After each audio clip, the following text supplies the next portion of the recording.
Jaya Radha Madhava Kunja Vihari.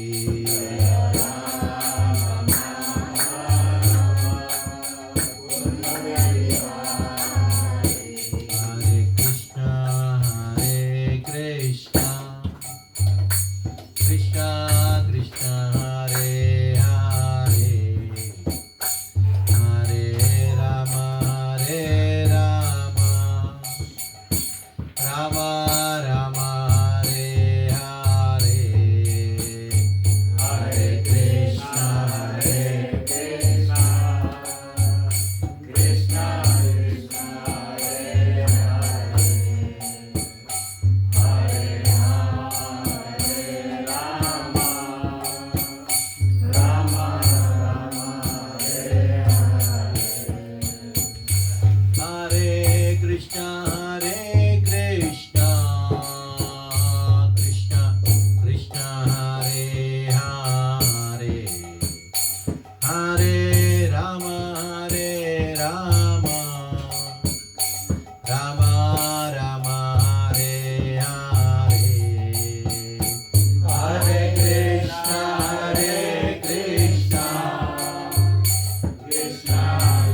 Vasudevaya. Om Namo Bhagavate Vasudevaya. Om Namo Bhagavate Vasudevaya. Narayanam Namaskritya Naram Chaiva Narottamam Devim Saraswatim Vyasam Tato Jayamudiraye Nashta Prayesha Bhadreshu Nityam Bhagavata Sevaya Bhagavati Uttama Shloke Bhaktir Bhavati Naishchiki Jnana Virandasya Jnananjana Shalakaya Chakshurunmilitam Yena Tasmai Shri Gurave Namaha Shri Chaitanya Manobhishtam Sthapitam Yena Bhutale Swayam Rupa Kadameham Tadati Swapadantikam Vandeham Shri Guru Shri Yuta Padakamalam Shri Gurun Vaishnavamscha Shri Rupam Sagrajatam Sahagana Raghunath Anvitam Tam Sajivam Sadvaitam Savadutam Parijana Sahitam Krishna Chaitanya Devam Shri Radha Krishna Padan Sagana Lalita Shri Vishakanikamscha Namo Vishnapadaya Krishna Preshtaya Bhutale Srimate Bhakti Vedanta Swami Niti Namine Namaste Saraswate Deve Gauravani Pracharine Nirvishesha Shunyavadi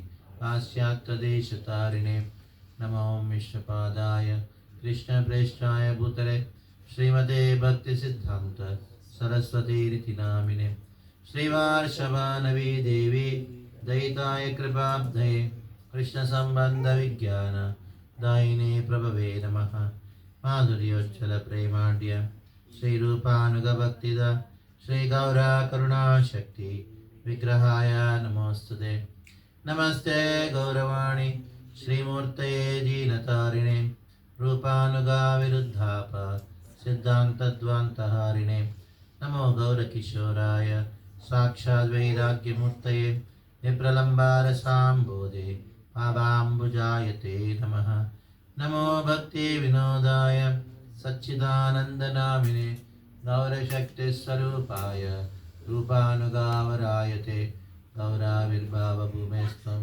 Nirdeshta Sajjana Priyaha Vaishnava Sarvabhauma Shri Jagannathayate Namaha Vancha Kalpatarubhyascha Kripa Sindhubhya Cha Patitanam Pavanebhyo Vaishnavebhyo Namo Namaha Namo Mahavadanyaya Krishna Prema Pradayate Krishnaya Krishna Chaitanya Namne Gauratvishayi Namaha Panchatattvatmakam Krishnam Bhaktarupasvarupakam Bhaktavataram Bhaktakyam Namami Bhakta Shaktikam He Krishna Karuna Sindhu Dinabandho Jagatpate Gopesha Gopika Kanta Radha Kanta Namostute Jaitam Surator Bangur Mamanda Mater Gati Matsarvasvabadam Bojo Radha Madana Mohano Divya Drindaranya Kalpadrumadaha Srimad Ratnagara Simhasanasto Srimad Radha Srila Govinda Devo Rashtralipisse Vimanosvarami Sriman Rasarasarambe Vamshivata Takastitaha Kalsham Venu Swaner Gopi Gopinatha Shriyastuna Taptakanchana Gaurangi Radhe Vrindavaneshwari Rishabhanasude Devi Pranamami Haripriya Jai Shri Krishna Chaitanya Prabhu Nityananda Shri Advaita Gadadhar Shivasadi Gaura Bhakta Vrinda Hare Krishna Krishna Krishna Hare Hare Hare Rama Rama Rama Hare Hare Hare Krishna Mataji. Hare Krishna. Sam deeply missing Tapas Prabhu. And anyhow, as the wish of the Lord, we should continue with this mission. That's the wish of the Lord. Today He's is still there. 1 month of his disappearance. Actually. 1 month. So exactly, I'm there 1 month. First Masika.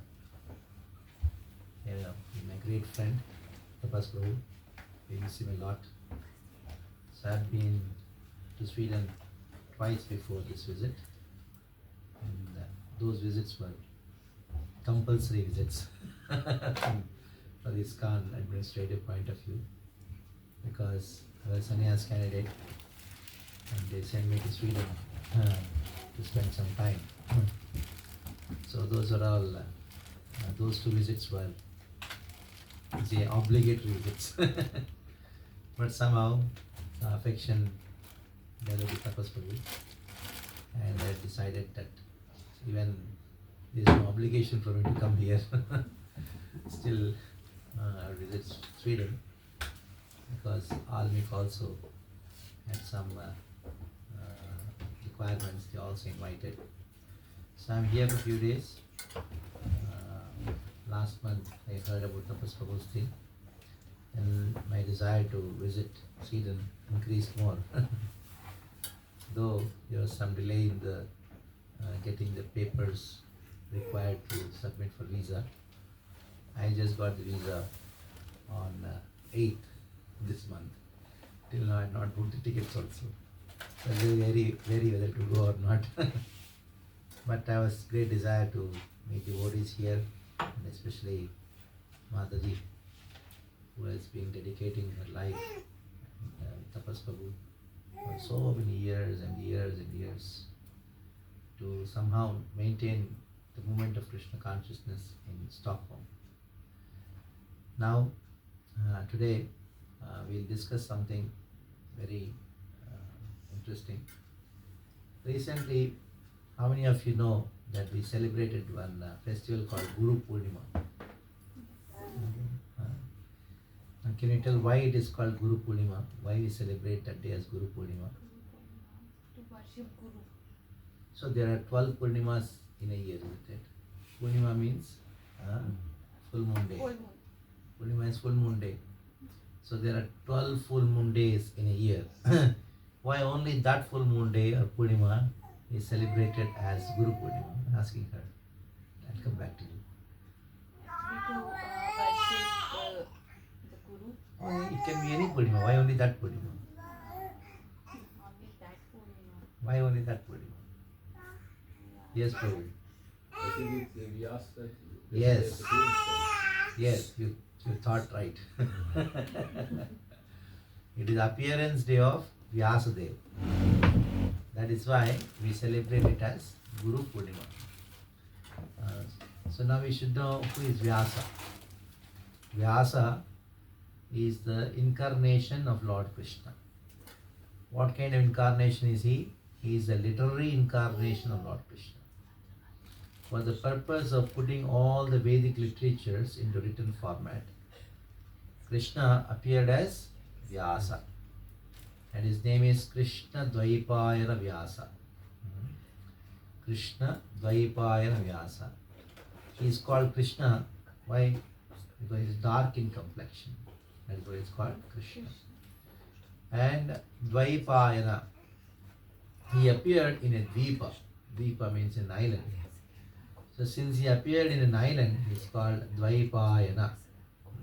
Krishna Dvaipayana. Vyasa. Why is he called Vyasa? Who can tell? Yes. Why is he called Vyasa? Because he edited the Vedic literatures. He edited the Vedic literatures. He put all the Vedic literatures into a written format.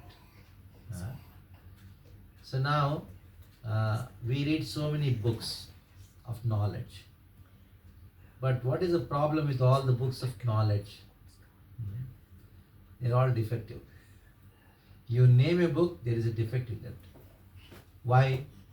Because all the books of knowledge, which you think of books of knowledge, they are all having a human source. That means they are written by a human being. Anything written by a human being, any knowledge coming by a human being, it will have effects. Like, take for example science. In science, we have heard that one scientist was there, his name was Dalton. Isn't it? He said atoms are the smallest indivisible substance, isn't it? But later on, some other scientist came and told, no, he's wrong, I am right. Atoms can be still divided into electrons, protons, etc. Later on, some other scientist came and told, no, he's wrong, I am right. And not only that, every scientist, when they provide a theory, they also say, these are the limitations in my theory. Isn't it? You heard about it? Limitations. What is the meaning of limitation? These are the defects. But instead of saying defects, what they say? Limitation. It's not good, not? If I say these are the defects, who will read my theory? Instead of that, what word they use? Limitation. Actually, he wants to say whatever theory I mentioned, there's something wrong in that. There's some problem in that. There are defects in that. So, any book or any book of knowledge which has a human source will have defects. Suppose, for example, somebody gives you a car. You say everything is perfect, there's only one defect, you don't know where it is. Will you drive the car? You will not drive it. So, in the same way, even though you get a book which is very wonderful, everything is wonderful there, but there's only one problem in that. There's one mistake. Somebody gives you a glass of milk with so much of badam, kismis, kaju, so many dry fruits, kesar in it. Say, everything is wonderful. There's just only one drop of poison in that. Will you drink it? No. So that is why we should accept only Vedic literatures as a perfect source of knowledge. Because any other literature, any other knowledge coming from any other source will have defects. When we were kids, when we went to the class, the teacher taught us that there are 9 planets. Isn't it? When we were small, 9 planets. We used to write how many planets are there. We used to say 9 planets and mention them. And later on, about 15 years back or so, one scientist came and told, no, there are no 9 planets, there are only 7 planets. Isn't it? Came the news.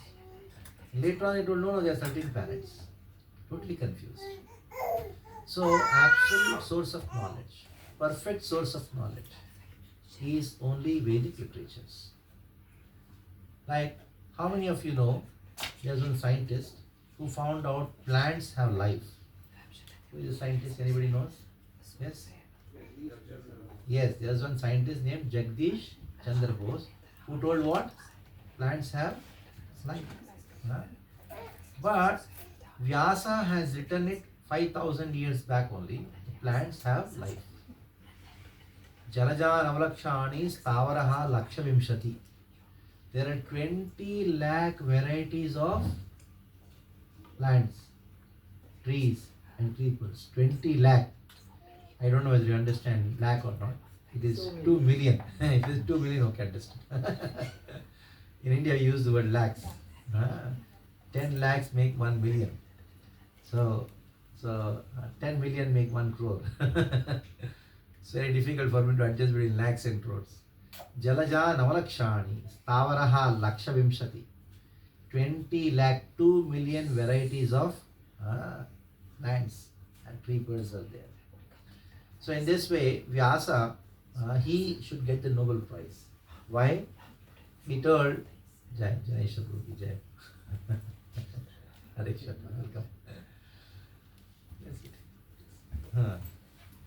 So there are 2 million varieties of plants and they all have life. And that was spoken by whom? Vyasa. So the Nobel Prize goes to Jagdish Chandra Bose.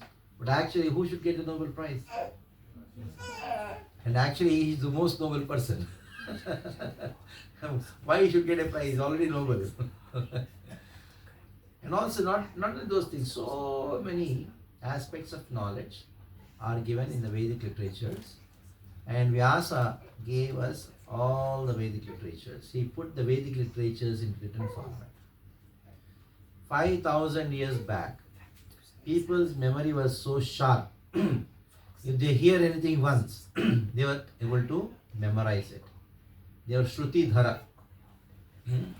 Do you know last week, exactly on Tuesday morning, what breakfast you had?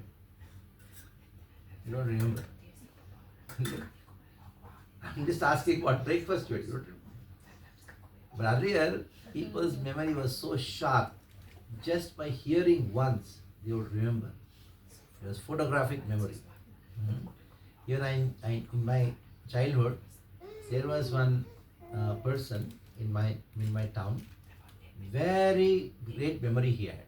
You give any book to him, he'll just read the book, and after that you ask anything, he would tell the page number, the line, in the which paragraph, which line, where the word is, and we will answer it. So such kind of memory people had. But Vyasa knew in the age of Kali Yuga, we know at present which Yuga are we in? Kali Yuga. People's memory will be very short. That is why he put the Vedic literatures into written format. Vyasa did not write the Veda. He put it into written format. Originally, Vedas were just heard and memorized. And that is why the Vedic literatures were called as Shruti. Shruti means something which is being heard and memorized. The Guru would speak once and the students would just memorize it by hearing once. They were all Shruti Dharas. But Vyasa knew in the age of Kali, it will be very difficult for people to memorize things. That is why we require the Vedic literatures to be put in a written format. If just by hearing a person could remember, there is no requirement of any book, isn't it? You require notes. Why are you making notes in the school, in the college? Huh? Because we don't memorize. We cannot memorize it, or we don't have good memory. That is why we make notes. We require written format. So the Vedic literatures were put into written format by Vyasa. Krishna Dvaipayana Vyasa. So the appearance day of Vyasa is celebrated as Guru Purnima. What is the meaning of Purnima? Purnima means what? Full moon day. And what is Amavasya? Huh? New moon day. Why you call it new moon day? There is no moon only on that day. There is no moon only, but still you say new moon day. I don't know why it is called new moon day. Foolishness. So the calendar, what we use, should be in harmony with nature, isn't it? So Amavasya and Purnima. What is today? What is the day today? It's Tuesday, but what is the tithi today? After Purnima, the next day of Purnima is known as Pratipada. And the next day is called Ditiya. And the next day is called Tritiya. The next day is called Chaturthi. And today is actually Panchami. 5 days are over after Purnima. That is why today is called what? Panchami. So Panchami means 5th day after the full moon day or the new moon day. Now what is the period between full moon day and new moon day called as? Now full moon day happened, Purnima. Now what is going to come? Amavasya is going to come, new moon day. What is that 15 days period known as?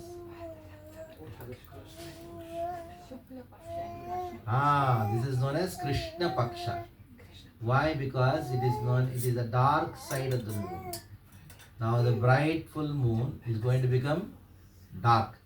So it become darker, that is why it's on the dark side of the moon, are known as what? Krishna Paksha. Now Krishna Paksha, what is the month going on? Who can tell what is the name of the month going on now? Shravan. Now Shravan has started.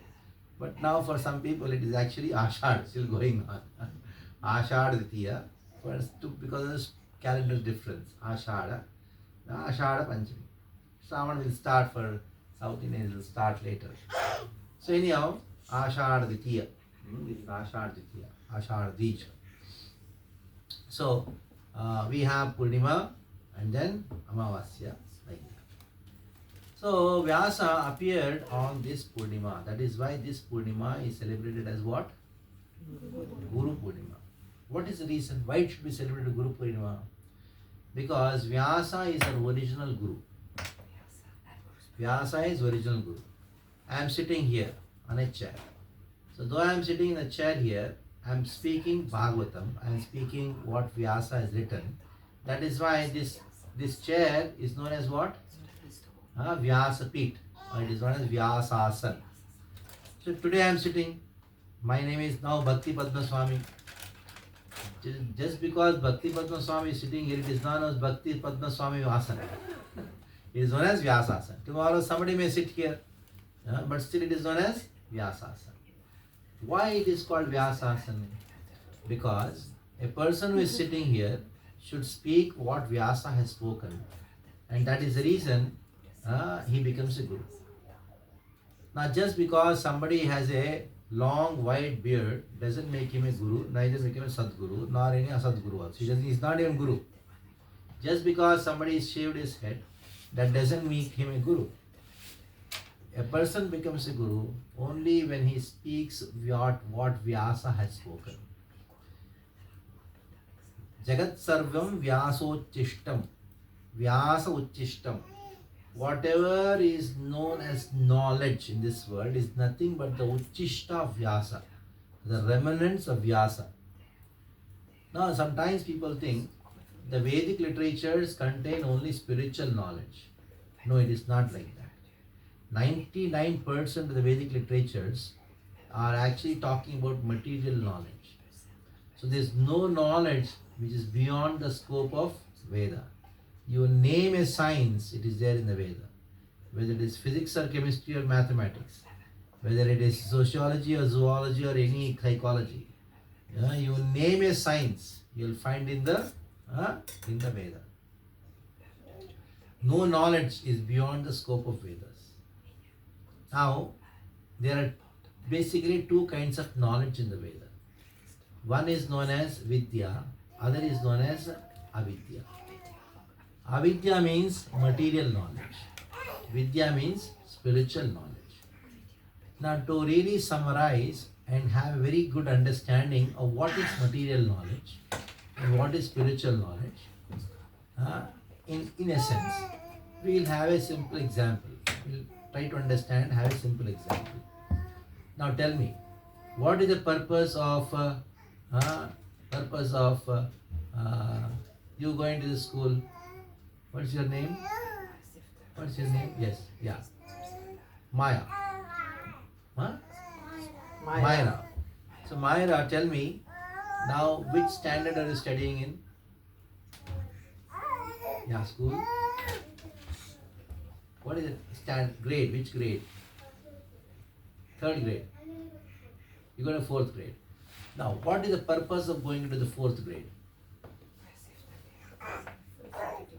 What is the purpose? Who can tell? Please tell, think about and tell. You want to come back to the 4th grade again after 1 year? Now in 3rd grade. Now you're going to 4th grade, isn't it? So you go to the 4th grade. After 1 year, where we should go? We want to come back to the 4th grade. So the purpose of she going into the 4th grade is what? To get out of the 4th grade, isn't it? Not to stay in the 4th grade only. What is the purpose of getting into a medical college? What is the purpose? To get out. Become a doctor. To get out. Become a doctor. Okay, even a person who is in the medical college also addresses a doctor, isn't it? He's a student. But the purpose of getting into medical college is to get out, not to stay in the same college. Somebody says, now I got admission into IIT.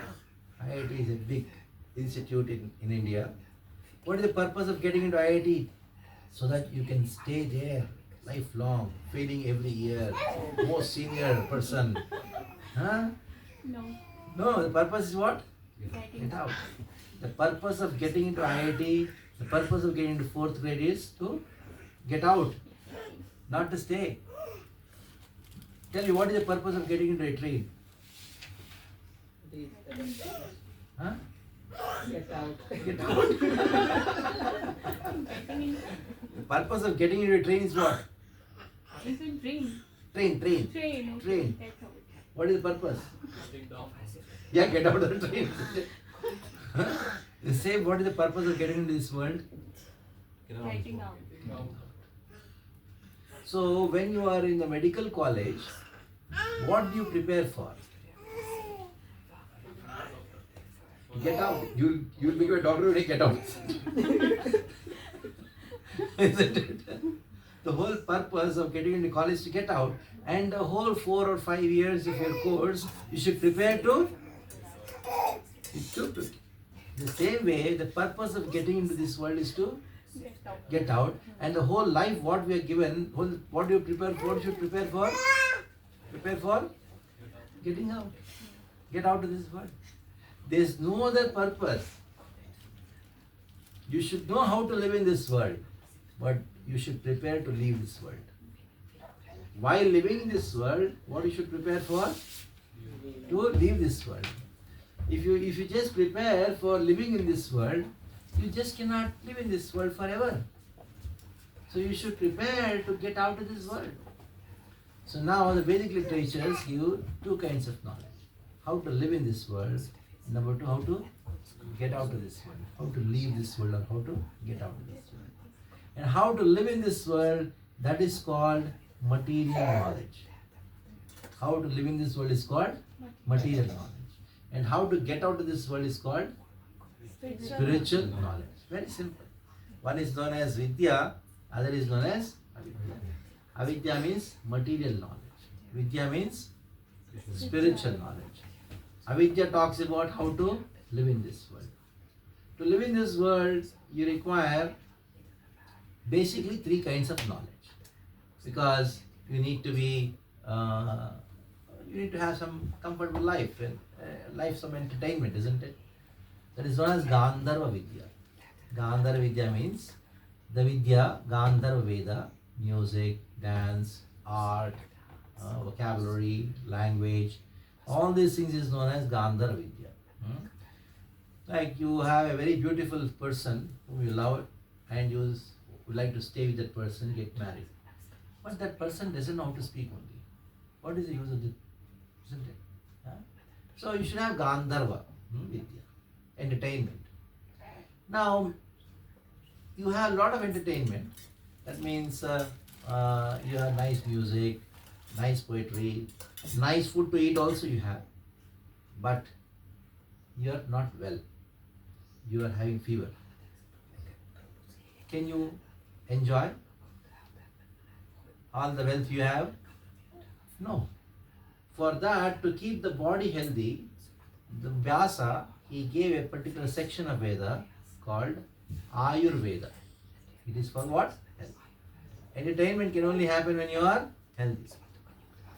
So apart from that, you are healthy, you have a lot of entertainment, and somebody is going to attack you anytime. Can you enjoy? So what do you require?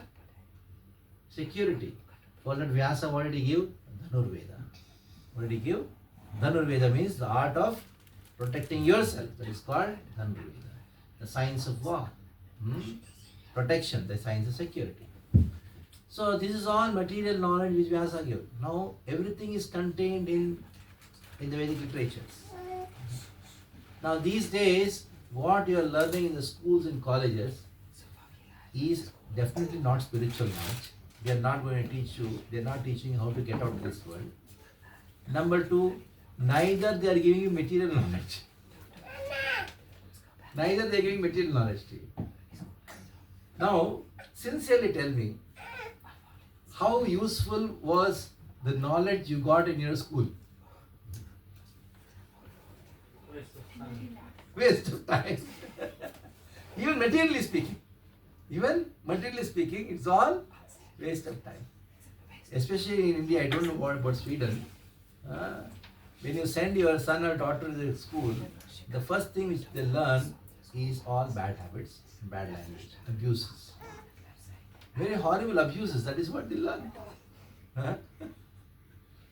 How many of your engineers studied in engineering college? Studied? Now tell me, what did you do there? 4 years. Huh? How much time, prime time of your youth, where you learn so many things, you just wasted. Fighting with people, quarreling with people, that abusive language, and neither material nor spiritual. Such a horrible situation. So the Veda teaches us both. What? Material knowledge as well as spiritual. That is why Guru means one who teaches what Vyasa has written in the Vedic literatures. Not that anybody is being passed by the name Guru. Oh, very Guru hai. It's my Guru. No. Until unless he speaks what Vyasa has spoken, he cannot be called a Guru. And that is why Vyasa Purnima is celebrated as Guru Purnima. Vyasa Purnima is what? Celebrated as Guru Purnima, because Guru should speak what Vyasa has spoken. Now let us see. In all the Vedic literatures, as I have told, there are two kinds of knowledge. One is material, other is spiritual. Material is called avidya. Spiritual knowledge is known as spiritual knowledge is known as vidya. Material knowledge is known as avidya. And the whole section of spiritual knowledge has got three parts. As the material knowledge has got three parts: Gandharva Vidya, Gandharva Veda, Ayurveda, and Dhanurveda. On the other side, the spiritual knowledge, Vidya, it has got three parts in it, three divisions in it. So, what are the three divisions of spiritual knowledge? Sambandha, Abhidheya, and Prayojana. What is it? Sambandha. Second one is Abhidheya. Third one is Prayojana.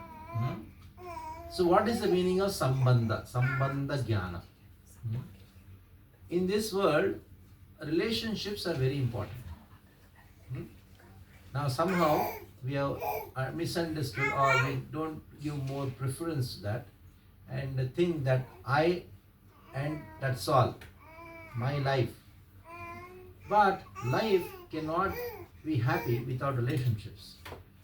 Everything is understood by relationship. So we have relationship in this world.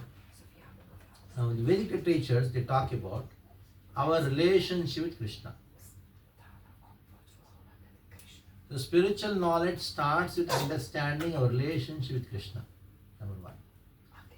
Now at the same time, we have relationship with this world also. We should know what is the relationship with this world. And also we should know what is the relationship with Krishna, God, and this world. So even the Sambandha Jnana has got three parts in it. What is my relationship with Krishna? What is my relationship with God? Number two, what is my relationship with this world? And what is the relationship with Krishna has got with this world? So there are three aspects of Sambandha Jnana.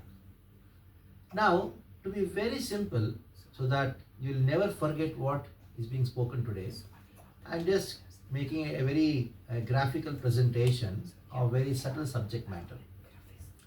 There was one devotee of Chaitanya Mahaprabhu, disciple of Chaitanya Mahaprabhu, named Sanatana Goswami. How many of you heard about Sanatana Goswami? Okay, few of you heard about Sanatana Goswami. Sanatana Goswami is one of the 6 sannyasi disciples of Chaitanya Mahaprabhu. The renowned story. Vande Rupa Sanatano Raghuyugo Sri Jiva Gopalakau. So Sanatana Goswami, he is a very great personality, disciple of Chaitanya Mahaprabhu. He was the Prime Minister of Bengal at once upon a time. Bengal was ruled by a Muslim king, Nawab Hussain Shah. He was a king. To take care of all the Minister of Affairs administration, he had appointed Sanatana Goswami as the king. But somehow Sanatana Goswami got disgusted with material life, and he just wanted to be with Chaitanya Mahaprabhu, And somehow there is a long story that how he escaped from the jail and went and surrendered to Chaitanya Mahaprabhu. Chaitanya Mahaprabhu, when he saw Sanatana Goswami, he went immediately and went hugged Sanatana Goswami. Sanatana Goswami told, "Oh, for 1 month I have not taken bath, I am very dirty. Lord, please don't touch me." But Chaitanya Mahaprabhu went and hugged Sanatana Goswami and he made him sit next to him and then told, "Hey Sanatana, Akshanoi phalam tadrishat darshanam ki." The perfection of life is to actually see the devotee, the form of the devotee of the Lord. The perfection of the tongue is to glorify devotee. The perfection of ears is to hear the glories of devotee. The perfection of the body is to embrace the bodies of the devotees. Oh Sanatana, by touching you, I am purified. Just imagine. Krishna himself came as Chaitanya, and then he, by embracing Sanatana Goswami, says, "By touching you, I am purified." Such is the glory of Sanatana Goswami. In Sanatana Goswami, one day, he went to Chaitanya Mahaprabhu, fell at the feet and told, "Nicha jati, nicha sangi, kuveshi, kukurinchi, kuvainjana." Sanatana Goswami at that time, he was proficient in reading, speaking and writing 13 languages including Persian. Sanatana Goswami, he had by hearted 18,000 verses of Srimad Bhagavatam. He was born in a very great Gauda Saraswata Brahmana family. Sanatana Goswami. He was a very great Saraswata Brahmana, very great Brahman family. But still out of humility he says, "Neecha jati, I was born in a very low class family. Neecha sangi, all my associates are very low class. Kuvishe kubi, I have fallen in the ocean of material existence. In this way I am very low class." Then Sanatana Goswami asked one very interesting question to Chaitanya Mahaprabhu. What did he say? Who am I? Ke am I? Kem ne jaarta batra, why am I suffering? If I don't know, what is the benefit? What is the use of my life? So what are the question he asked? First one is Ke ami, who am I? Then immediately Chaitanya Mahaprabhu answered. First he told Sanatana Goswami, "You know the answers to all these questions. But it is the nature of the sadhu to inquire for the benefit of others." So Chaitanya Mahaprabhu, he told Sanatana, "Jiver Surupohoy Krishner Nityadas." Sambandha Jnana means my relationship with Krishna. What is my relation with Krishna? I am eternal servant of Krishna. Jiver Surupohoy Krishner Nityadas. This famous statement, Jiver Surupohoy Krishner Nityadas, was spoken by Chaitanya Mahaprabhu to Sanatana Goswami. Then the next question of Sanatana Goswami was, "Why am I suffering?" Then Chaitanya Mahaprabhu told Sanatana Goswami, "The only reason for suffering in this world is forgetfulness of my relationship with Krishna. That's all. When you forget I am servant of Krishna, that is the time all your problems start." So why, in spite of all facilities you have, in spite of all the wealth you have, in spite of all the intelligence you have, in spite of all the education you have, why are you suffering? The only reason is this: you have forgotten that I am servant of Krishna. That is why Bhaktivinoda Thakur says, "Jiver Swarupohoy Krishner Nitya Das, Yai Vishwas Korlen or Dukkhanai." If you have Vishwas, have faith that I am servant of Krishna, there is no problem. Like a boy, a baby, just 1 or 2 year old, he was born to a billionaire. Parents are billionaires. Somehow he forgot who his parents are and he left the house and went somewhere. Just imagine what kind of suffering he has. His parents, billionaires, they can provide everything, but he is just for some petty food. He is begging everywhere in the street and is crying. So as souls, being servants of Krishna, the soul it's birthright to be always blissful. But why is this soul suffering? Why am I suffering? I am educated. I am healthy. I have whatnot. I have wealth. There are so many people who are searching for a job, but still you have a job, good job. You have money. But still, why? Where is the suffering coming from? The reason is this, that I forget that I am servant of Krishna. When I forget I am servant of Krishna, all the problems starts, all the miseries. And what is the solution? When you remember and then start serving Krishna, that is the time you are happy. Like somebody came to the temple many years back, and the devotees was chanting and dancing, and then one person who had came first time to the temple, and he was talking to one Mataji in the temple. And somehow after some conversation, she brought that person to meet me. And she told, whatever questions you ask me, please ask him, indicating to me. Then the person asked me a question, that you are all so happily chanting and dancing in the temple, so happy. What you got today that you are so happy? you got some money or what? You got some good news or what? Because he was not knowing this everyday program. He thought it's the only day which is happening. Some special day it is happening. Anyway, it's okay. Just get some glass of water. It's there.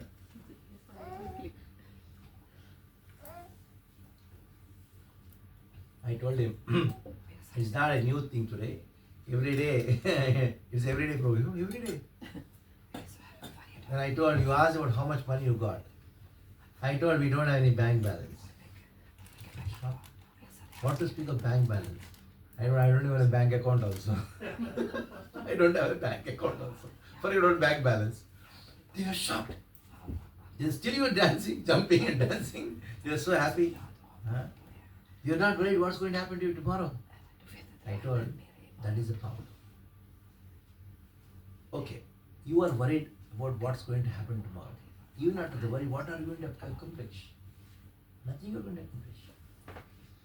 The only reason, in spite of you having all the money, you having all the things, still you are unhappy.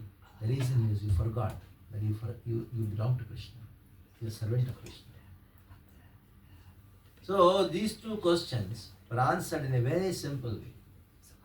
That is, Jiver Swarupoy Krishna Das. Krishna Nityadas. Your relationship with Krishna is that of servant. The moment you serve the material world, you will suffer. So you don't have relationship with this material world. Your only relationship with Krishna. Now you may say, then what to do? For that you should know Krishna's relationship with this world. Whatever you see in this world, it is nothing but Krishna's energy. This microphone is Krishna's energy. This tab is Krishna's energy. This light is Krishna's energy. This building is Krishna's energy. The trains, the flights, everything, whatever you see in this world is all belonging to Krishna. So, what to do then? What is the use of understanding that everything is Krishna's energy? This lies the question. Here lies the answer to a very interesting point. If I am servant of Krishna, I should serve. How will I serve? I had to use the energy of Krishna in his service. So when you understand that everything in this world is Krishna's energy, what you do? You engage everything in Krishna's service. By this way, your relationship with Krishna becomes strong, and your relationship with this material world becomes weak, in the sense that you know this object doesn't belong to me. My wife doesn't belong to me. My wife actually belongs to Krishna. My husband doesn't belong to me, he belongs to Krishna. So I'll engage him, her in Krishna's service. My child doesn't belong to me, he belongs to Krishna. My house doesn't belong to me, my vehicle doesn't belong to me, everything belongs to Krishna. So I should engage everything in Krishna's service. And that is where all the problems are solved. Okay, this is about Sambandha Jnana. As I told, spiritual knowledge has got three aspects. What is it? Number one, sambandha. Other one is what? Abhideya. So, what is the meaning of the word abhideya? In English, to simplify it, we name it as process. Abhideya means what? Process. Now, I have forgotten my relationship with Krishna. So, there is a process of re-establishing my relationship with Krishna. That process is known as abhideya. The process of re-establishing my relationship with Krishna is called abhideya. So, what is the process? In the age of Kali, the process of re-establishing my relationship with Krishna is very simple. The most simplest is to chant Hare Krishna, Krishna Krishna, Hare Hare, Hare Rama, Rama Rama, Hare Hare. You chant the Hare Krishna Mahamantra. By chanting the Hare Krishna Mahamantra, what happens is we revive our lost relationship with Krishna. It's a process. You cannot understand how it works, but it works. Like if you put your hand in the fire, your hand gets burnt. How it got burnt? No, if you put your hand in the fire burns. That's all. You don't have to understand the process. It happens. Isn't it? In the same way, by chanting the Hare Krishna Mahamantra, very subtly, you are understanding that I am servant of Krishna. That becomes very, very strong. Your last relationship with Krishna becomes very strong. So along with the chanting of the Hare Krishna Mahamantra, when you serve Krishna according to your capacity, there is also the process. The process of your re-establishing your lost relationship with Krishna. It is called Abhideya. Now, there is a third thing. What is it called? Prayojana. Prayojana means what? What is the ultimate purpose of what all we are doing here? Just imagine you came here to the satsang program and sitting in, hearing a sermon, a lecture you are hearing. You would have gone to your house, slept nicely, did something, watched TV, or played some games, or went to some restaurant. You would have done so many things. You may say, why are we doing all these things? The only reason for which we are all doing all these things is to attain Krishna Prema, love for Krishna. That is called Prayojana. Prema Umartho Mahan. To develop love for Krishna, to attain love for Krishna, we are doing all these things, chanting, satsang, doing seva, all these activities to attain love for Krishna. You may say, why I should attain love for Krishna? Because he is the only person who can fill your hearts which is longing for love. Nobody else can do it. Even though they say, I love you, they cannot. Even though you may say, I love you, you cannot. You cannot to the extent the person's heart is longing for. It's not possible. Like one young boy falls in love with young girl, and she also is in love with that boy, and both of them tell each other, I love you, I love you. And after 6 months they get divorced. What is the reason for it? It is like two beggars. They got together with great expectations. What was the expectation? I'll get something from him. And he's thinking, I'll get something. Both are beggars. They don't know each other. Each one is a beggar. So they got together. And after some time, this beggar glorified this beggar glorified this beggar with great expectation. What is it? I'll get some few hundred crowns from this person. Both are beggars. When they came to know both are beggars, they get disgusted, get lost. They get lost. So, two people hankering for love, they got together, expecting that person will love me, and this person expecting this person will love. But both are actually longing for love. They have zero bank balance of love. What happens? When your reality comes, then they get disgusted. Oh, let me find somebody else now who can give me love. And that person, then you meet another person who is also thinking, okay, who is going to love me? And they both get together. He finds another beggar later. And great expectation, and also get disgusted. So, there is only one person who can fill your hearts which is longing for love. That is Krishna. It's a fact.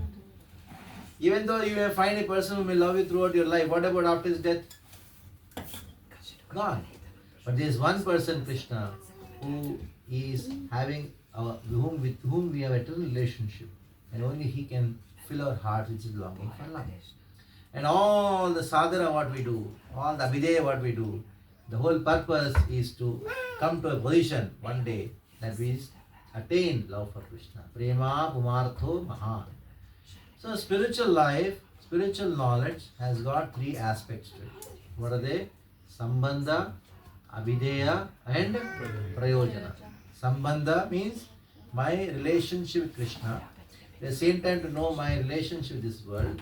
At the same time to know Krishna's relationship with this world. So what is my relationship with Krishna? Jiva Swarupa Hoy, Krishna Nityadas. I am eternal servant of Krishna. The moment I forget that I am servant of Krishna, then all the problems start.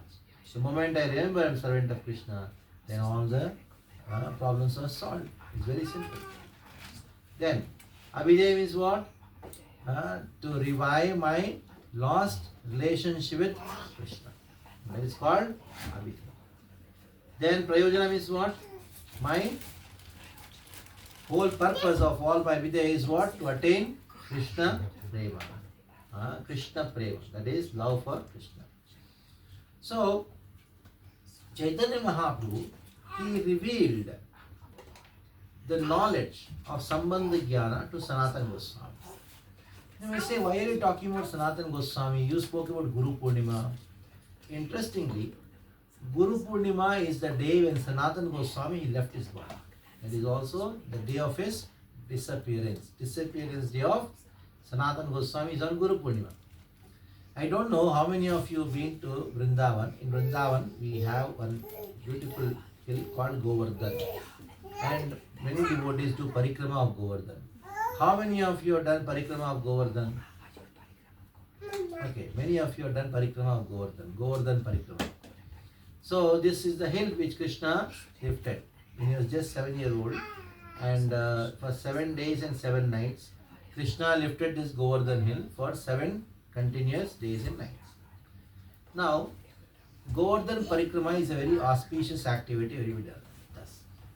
Now tell me, in the whole of this 1 year, in the whole calendar year, which day is the maximum participation of devotees doing the Govardhan parikrama? Which day? No, not Govardhan Puja day. More than 10 times, I'm just telling you minimum 10 times more attendance will be there on the day of Guru Purnima. As many devotees who attend on the Govardhan Puja, 10 times more than that day, Guru Purnima day, the parikrama happens. What is the reason for it? Because of Sanatana Goswami. Sanatana Goswami was such a sannyasi, such a sadhu, in the entire region of Vraja, Vrindavan, all the Vraja region, all the 12 forests. Sanatana Goswami was like a family member to every household in Vraja. He used to go to one village and all the villagers would come to meet him and he would talk to them in such a way that is part of their family. He had in his memory the names of everyone. And he knew whose daughter is whose daughter-in-law is whose. And he would go and ask in their house, oh, last time I had come, your son had dysentery. Is it okay or not? He would ask like this. He would go and ask some lady, a daughter-in-law, you had told that your mother-in-law is troubling you a lot. I had spoken to her not to trouble you much. Is she still troubling you? Huh? Just imagine, he is a sannyasi, he is a sadhu, and he had everything in his memory, and he was solving everybody's problems sitting in their house In this way, he was a sadhu for the entire region of Raja. Huh? So what happened was, when he left his body, Sanatana Goswami left his body on the day of his disappearance. That was the day of Guru Purnima. It happened to be that on the Guru Purnima day, he left his body. Then, what happened? Sanatana Goswami was very much attached to Govardhan Parikrama. Even as his old age, he was not able to just even walk. Still he used to do Parikrama. Seeing this condition, Krishna came and told Sanatana Goswami, why are you doing Govardhan Parikrama? Don't know, I am so attached, I will do. Then he told, you cannot walk, you are too old. So I will give you a stone on which Krishna had stood. You just do the parikrama of this Govardhan Shila, in which Krishna's feet are there, calves footprints are there, and Krishna's study prints are there. It is as good as doing Govardhan Parikrama. So in this way, Sanatana Goswami was very attached to doing Govardhan Parikrama. So when he left his body, his divine body was taken on a parikrama on the day of Guru Purnima, because that is the day he left his body. Then what happened was, because every family in Braja considered Sanatana Goswami to be one of the family members, you know what they did? All men, they shaved their head on that day. It is a tradition in India that one of the family members, close family members, leave their body. The men, they shave their head. So, entire Raja, there was not even a single person who was staying in the house on that day. Everyone came and they did parikrama along with the divine body of Sanatana Goswami. And gradually what happened? People forgot Sanatana Goswami. But still the parikrama is going on. But they don't know why they are doing parikrama. They say Guru Purnima parikrama, Guru Purnima parikrama. But the Guru Purnima parikrama is not because of Guru Purnima, it is because of Sanatana Goswami. So that is the speciality of Sanatana Goswami. But nobody knows Sanatana Goswami. But still, on his name, on the day of Guru Purnima, what happened? The parikrama started. So, Chaitanya Mahaprabhu met Sanatana Goswami first in Ramkiri Gram. That is the time when Chaitanya Mahaprabhu initiated Sanatana Goswami as Sanatana Goswami. His name was Sakar Malik. Sakar Malik became Sanatana Goswami. Second time, Chaitanya Mahaprabhu met Sanatana Goswami in Banaras, in Varanasi. For 1 month, Chaitanya Mahaprabhu gave instructions to Sanatana Goswami in Sambandha Jnana. And then, the third time when Chaitanya Mahaprabhu met Sanatana Goswami is in Jagannath. So, I'll speak something about Sanatana Goswami in Jagannath Puri, Chaitanya Mahaprabhu meeting Sanatana Goswami in Jagannath Puri.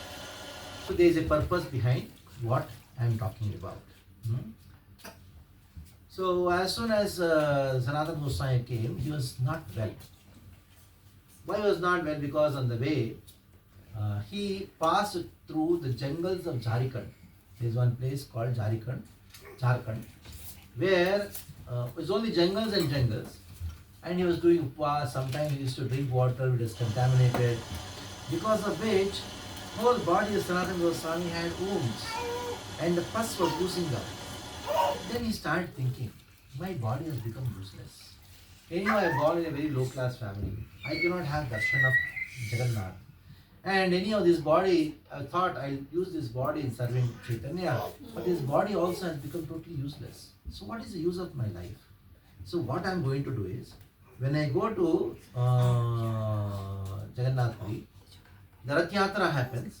In that Rath Yatra, what I'll do? I'll throw my body under the Rath. Under the Rath, where the wheel is going to pass through. And in this way, I'll leave my body. I'll commit suicide while having darshan of Jagannath and in front of Chaitanya Mahaprabhu. So he thought like that. In this way, he went to Jagannath Puri.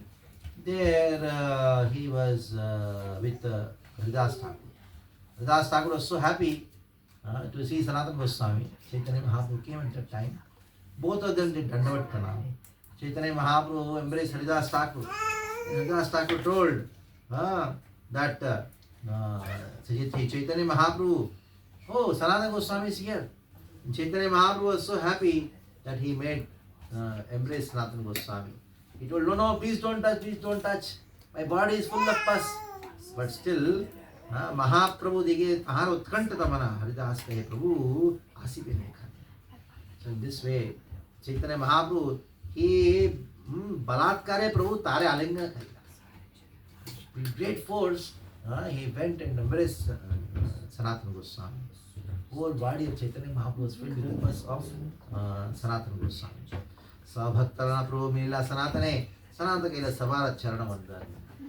So there, Chaitanya Mahaprabhu, he introduced Sanatana Goswami to everyone, and Sanatana Goswami, he paid obeisances to all the devotees. Then there was a discussion between Chaitanya Mahaprabhu. Just 5 minutes, we'll finish it up. Wait for some time. Prabhu kahe, see, Rupa Goswami was there with me for 10 months, and just 10 days back he left.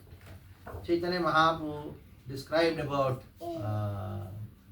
Sanatan, your brother Rupa Goswami, and you had another brother, Sri Vallabha. He left his body. And Sanatana Goswami told, yes, what to do. My brother, he was so attached to Lord Ramachandra. We told him so many times, here Bhagavatam, chant Krishna's name, but his attachment to Ramachandra was so much. Sanatana Goswami says, oh Lord, your mercy onto our Kula is so much that we cannot say. You delivered our entire family. Because of your mercy, our whole family was delivered. And then, one day, Chaitanya Mahaprabhu, he came to Sanatana Goswami and started scolding Sanatana Goswami. He told, hey Sanatan, you think that by committing suicide you going to get Krishna? Dehatyagi Krishna yadi pai. If by committing suicide, if you are going to get Krishna, if anybody can get Krishna, I will give up my body 1 crore times in 1 second. In 1 second, I will give 1 crore times. Just by committing suicide, nobody gets Krishna. Dehatyai kare nahi paye bhajan. You attain Krishna not by committing suicide, by bhajan. By chanting Hare Krishna Mahaprabhu, you get bhajan. Krishna prapti rupaye kono nahi bhakti vina. To attain Krishna, there is no other upaya, there is no other process other than pure devotional service. Dehatyagi itna sab tamo dharma. Committing suicide is actually tamo dharma. Tamo rajo dharma Krishna na paye. Just by the mode of passion, ignorance, nobody can attain Krishna. Bhakti vina, Krishna kabunai, premodai. Only where bhakti, Krishna premodai happens, Krishna priya you can attain. Premina, Krishna prapti anya hai. Without prema, you cannot attain Krishna. And now, sometimes it so happens that devotees, out of great love for Krishna, they experience so much of separation from Krishna. In that separation, the devotees feel that I have to give my body. Like, the example is that Rukmini. Rukmini was in deep love for Krishna. She wrote a letter to Krishna, come and take me now. If you don't come and take me, then this body belongs only to you, Krishna. Nobody can touch this body. Now, Shishupal, my marriage has been arranged with Shishupal. If you don't come and take me, Shishupal will come, but I am not going to make him touch my body. I am going to give up my body if you don't come. I will commit suicide if you don't come. Then she expressed her feelings of love and then threatened Krishna, if you don't come, I will commit suicide. Did this blackmail. If you don't come, I am going to commit suicide.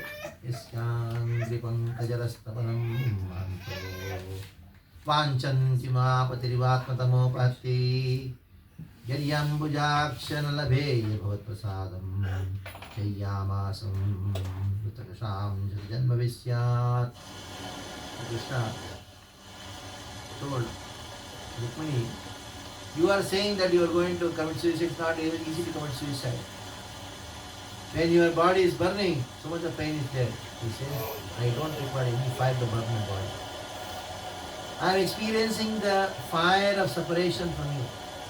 The fire of separation which I am experiencing from you, that will burn my body. When the body is burning, I am going to think of the lotus eyes, by which my body will be very peaceful. My mind will not be disturbed because I am thinking the coolness of your eyes. So Krishna says, if you give up your body, you take birth again, what will you do next life? And Krishna says, I am going to do tapasya for you. This body is meant for you. Nobody will come and touch this body. I'll wait for your prasad. I'll wait for your mercy. And Krishna says, if I don't come next life also, then Krishna says, in separation from you, the fire of separation will burn this body again. And in next life, I'll again wait for you till you come and accept me. Krishna, in the next life also, if I don't come, he says, Shatajanma Visyat. Even for 100 lifetimes, every life I'll do tapasya for you and wait for you. If you don't come and don't come and accept me, I'm going to give up my body. So sometimes it may happen like that. The devotees may, out of viraha tapa, the extreme separation, the heat of extreme separation, they may think that I may commit suicide. I'll commit suicide. But that is our viraha.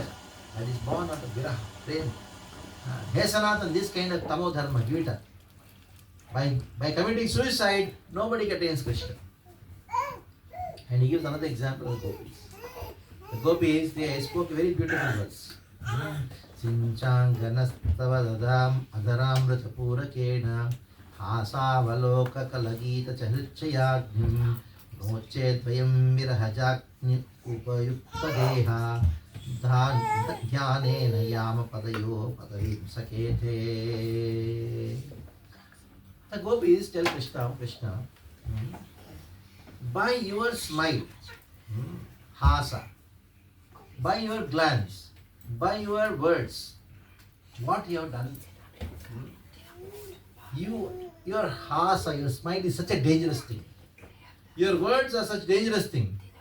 And your avaloka, your glance is such a dangerous thing. What it has done, it has created a fire. It has lit the fire.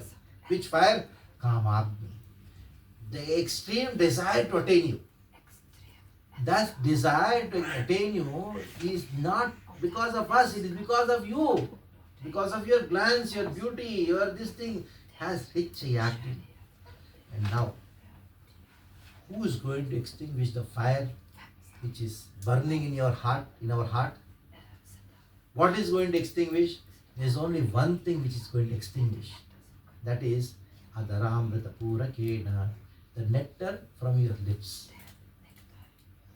If you don't give the nectar from your lips, then what is going to happen, Mama Krishna? You will be the cause of our death. You will be the cause of our death. Otherwise, our body will burn into ashes because of separation. So, thus by meditation we shall attain your lotus feet. In this way, we are going to attain your lotus feet means we are going to give up our body and attain you. Now, Sanatan, your idea of giving up the body, it is not the same. So what? Same as the gopis and Rukmini.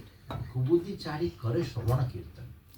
You give up this body, this give idea of frustration, of suicide, and karaha shravana kirtan.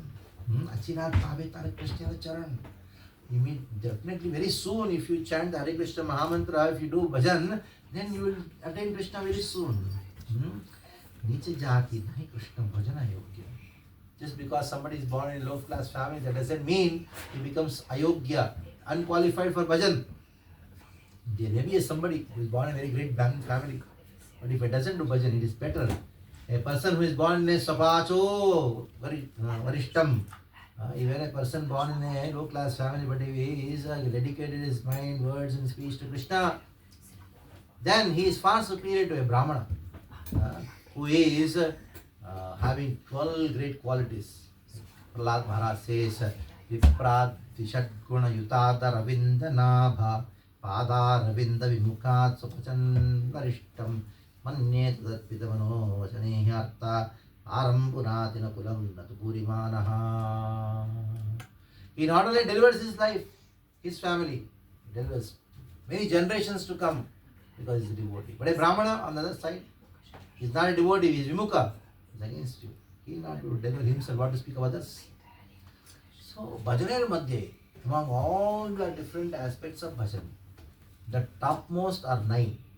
And among the 9, Krishna Prema, Krishna Dhare Mahashakti, all the 9 has the power to give you Krishna Prema. Paramadhe, Sarvashreshta Nama Sankirtan. Among all the 9 kinds of devotion, the topmost is Nama Sankirtan. Niraparadhe Namala He Pramadan, Pai Pramadan.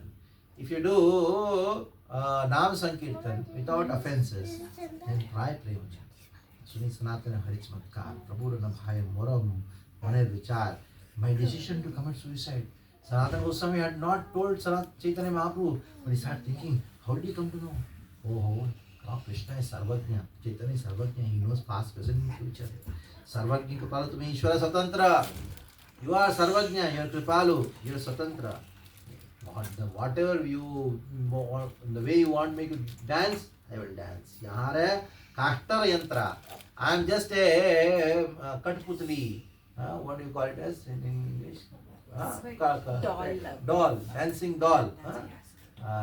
You know the puppet. A puppet. I am just a puppet in your hands.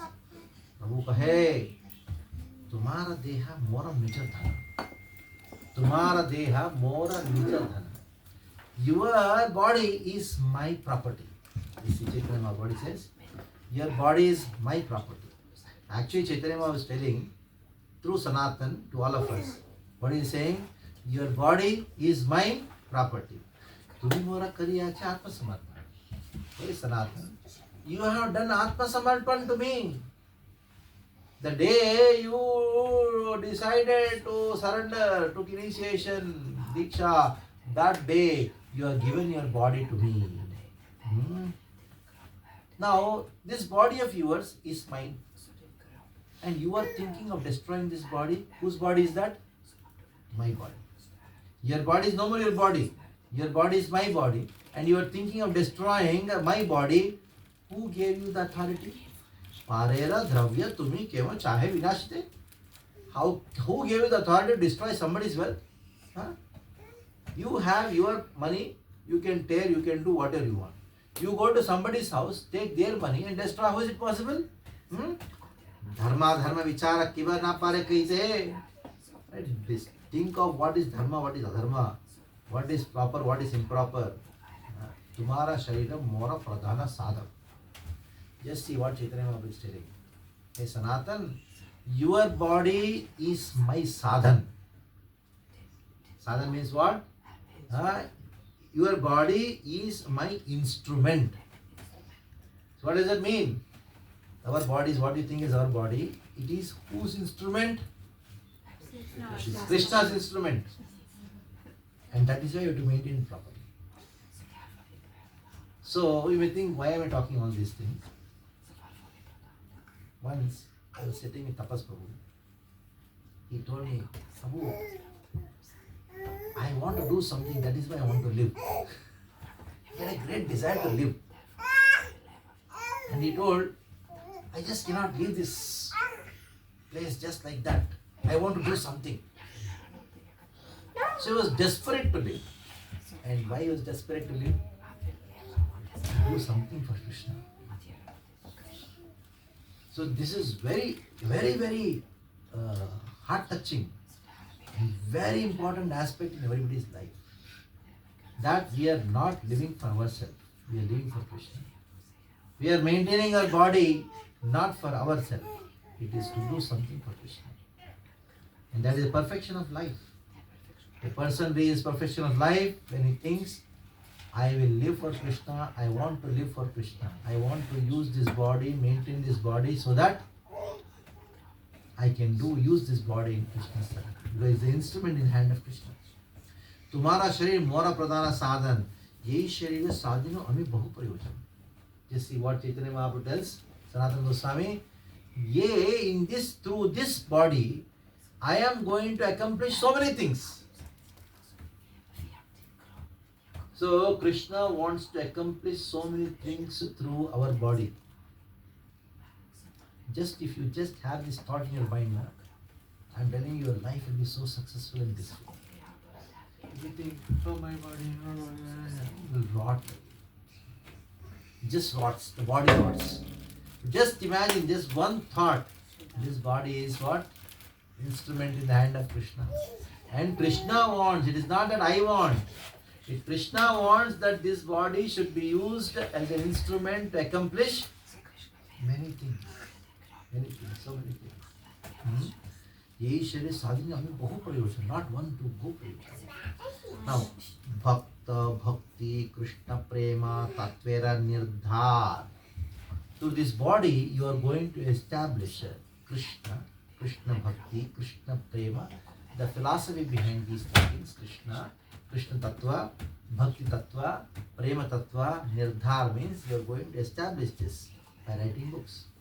Vaishnavera Kritya, what is the Achar of Vaishnava, how should they conduct activities? Ara Vaishnava Achar, Kritya Achar, duties and characteristics of Vaishnava. Krishna Bhakti, Krishna Prema, Seva Pravartan, Lupta Tirtha Uddhar. You are supposed to explain the intricacies of devotional service and Lupta Tirtha Uddhar. So many pastimes of Krishna, they have become Lupta. And you should do the Uddhar. Ara Vigraha section, Vairagya section. You have to establish what a Vairagya should conduct his life. Nijapriya Sthane Mora Mathura Vrindavan. See, I cannot come to Vrindavan and Mathura are my Priyasthana means my very dear places. And because I gave my word to mother, I cannot go to Vrindavan and Mathura. I can only stay in Jagannath Puri. So now, you, on my behalf, you are going to use this body in establishing Krishna consciousness. So in this way, Chaitanya Mahaprabhu is Sanatana Goswami. Sanatana को है तुम्हारा नमस्कार. Emotions is you. तुम्हारा गंभीर हृदय के बुझे. Who can understand your heart? So in this way, Chaitanya Mahaprabhu, he expressed his heart to Sanatana Goswami that this body is meant for as an instrument in the hand of Krishna. And Krishna has a desire. Sometimes people think I have a desire. No, actually it's Krishna has a desire to use your body as an instrument to accomplish many of Krishna's desires. So Tapas Prabhu is not with us, but his mission is with us. He had so many desires. Actually, every time I used to give him a big dream for Stockholm. Yes. But still, I want to become okay. Let my health become okay. I will do all these things. So he had this great desire. Somehow Krishna has another plan. So the plan is very simple. That whatever his ambitions were, desires were, to have a beautiful temple in Stockholm, and a thriving community in Stockholm, establishing Krishna consciousness to its fullest glory. That desire has been left by him. So we have to use our body, mind, intelligence, and all our assets, go beyond our capacity to establish nice Krishna consciousness movement in this important city of the world called Stockholm. Thank you very much. Hare Krishna, Krishna Krishna, Hare Hare, Hare Ram, Ram Ram, Hare Hare. Any questions? Yes. Hare Krishna Maharaj. Yeah. I might understand that everything here belongs to Krishna. Yeah. And then the next stage is, as you said, that everything should be utilized in his service. Yes. So then I might think that let me do what I want and I do it for Krishna. But is that how I should do? Very good question. That is, I want to use everything in Krishna's service, so I can do the way I want to do, isn't it? So what I want to do? What I want to do. If you are in this International Society for Krishna Consciousness, it will never happen. You can only do what Krishna wants to do, what Guru wants to do. Independent is not there. So that is why you should be surrendered to the moment. Being surrendered to Krishna means surrendered to Srila Prabhupada.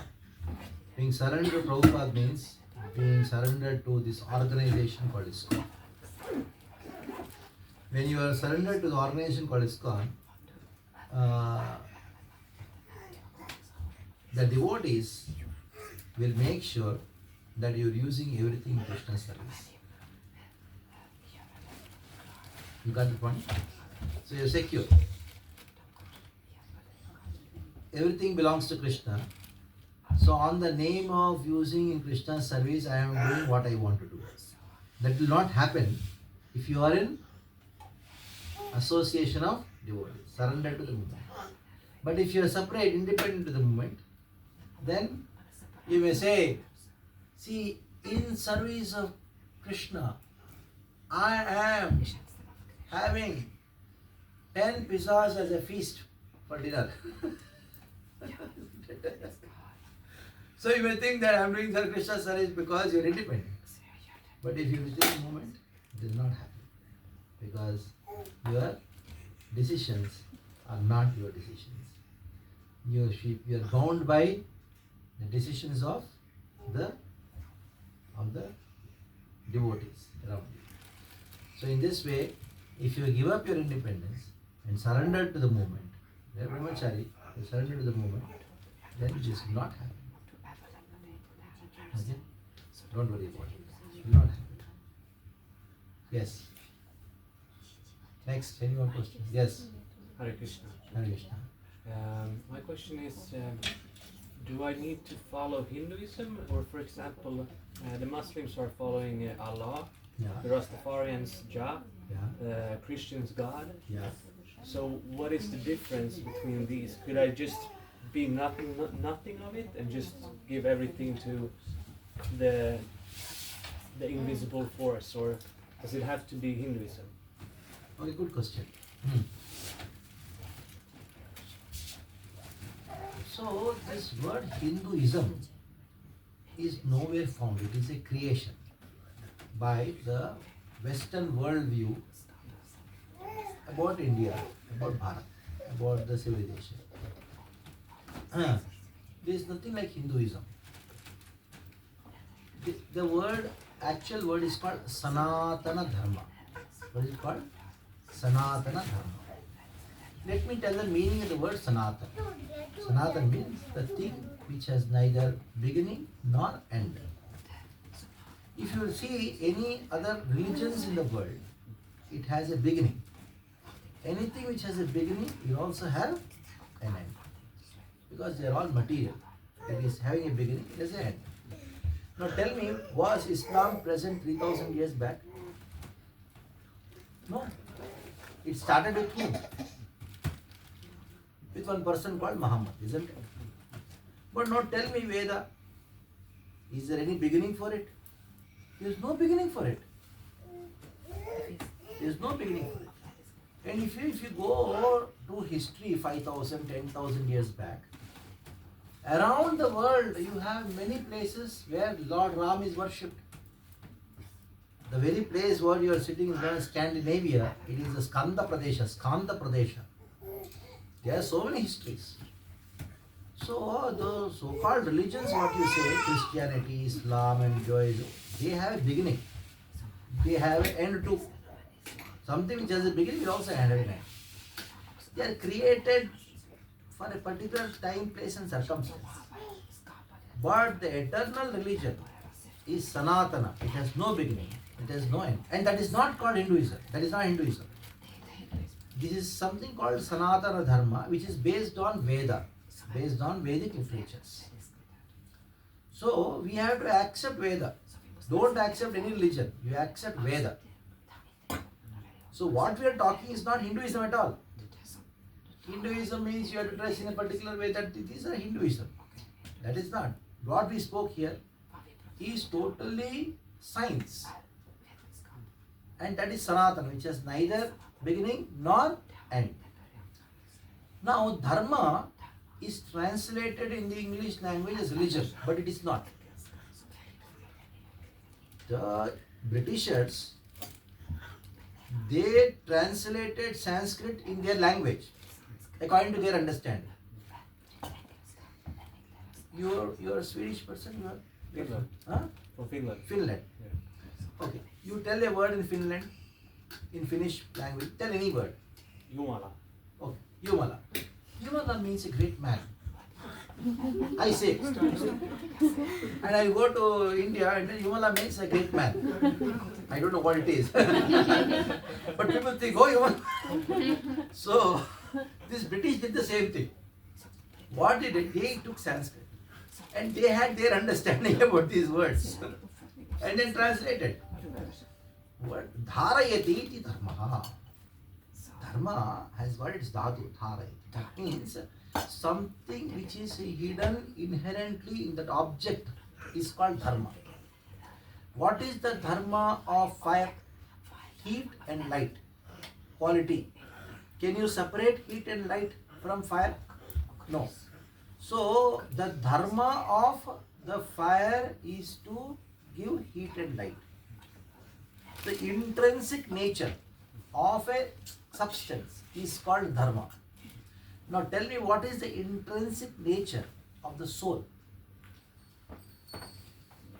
To be one with creation. The intrinsic nature of the soul is love. When the baby is born, does he know alphabets? Does he know language? He has no idea of anything. But one thing he knows. What is that? Love. Of course. Isn't it? Does anybody teach to love, how to love? No, no. Just have it. That is the intrinsic nature of the soul. Even the most cruel animal like tigers and lions, they also love their. So what does it mean?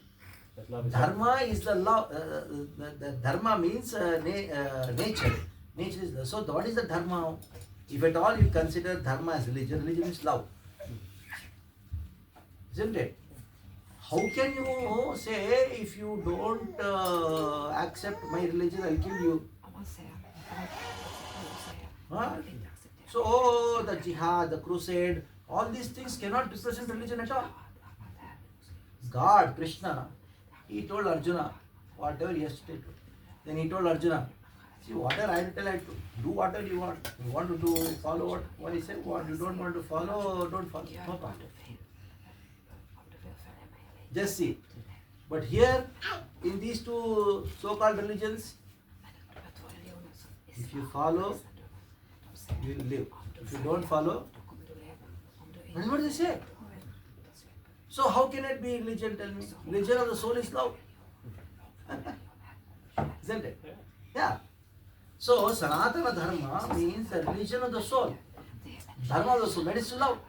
Love whom? Love God.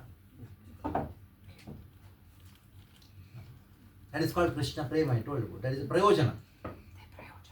And how can you love God if you don't love people? Soul is small. God is super soul. You cannot show love to the small soul. How can you show love to the Supreme Lord? So, Sanatana Dharma, don't call it Hinduism. The word Hindu is not present in any Vedic literatures. One or two places the word Ha comes, but it is not been stamped in Hinduism.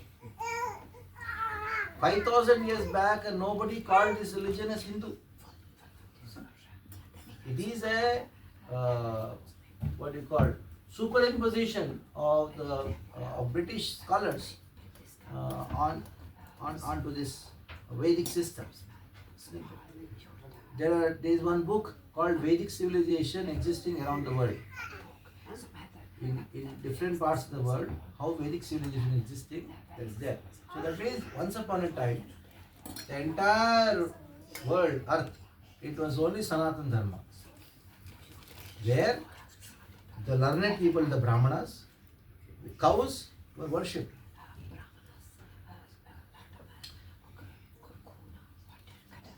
Even you go to the internet, I last time I went and searched indigenous cows of Sweden.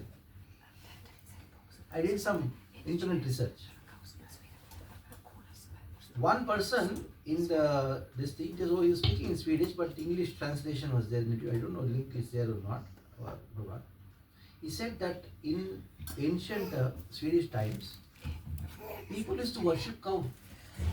They never killed cows. They worshipped. Yes. It is not only here. Even I went to South America, Peru. When I spoke about a cow, about cows, one old lady, 80-year-old lady, devotee, she told, I saw my grandmother used to worship cow every day. They never killed. So, the foundation of Sanatana Dharma is worshipping cows in the Brahmanas. And that is existing. Got the point? Yes. I have just one little question from here, and Mataji has a question. I try to translate.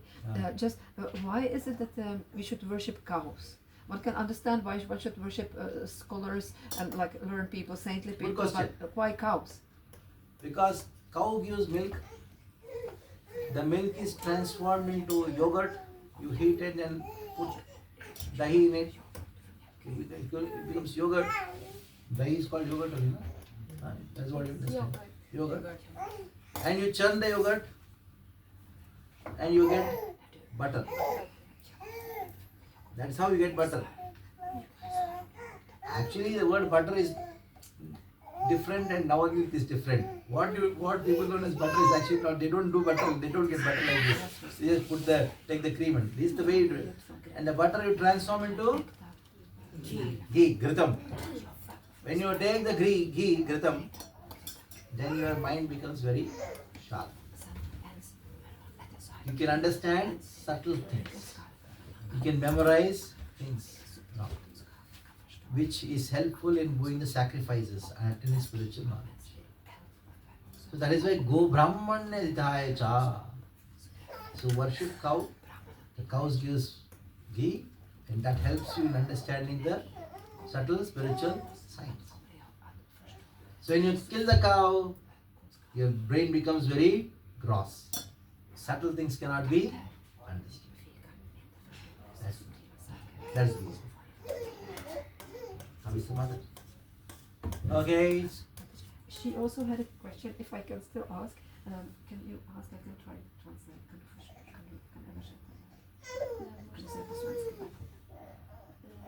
Ja. Jag kan inte förklara allt. Как я могу быть без гуру, если уже служить до того, как у меня нет гуру. Могу ли я служить уже и понимать? As far as I understand, she's asking if I don't have guru, but can I still understand Krishna even I don't have guru? You are sitting in the class here in ISKCON, that means you already have a guru called Srila Prabhupada. Okay. So, you don't worry. Gradually over a period of time, in this our age, everything becomes revealed. Okay, we stop here. Thank you very much. Very good. Jai. Bhakti Padma Swami Maharaj ki Jai.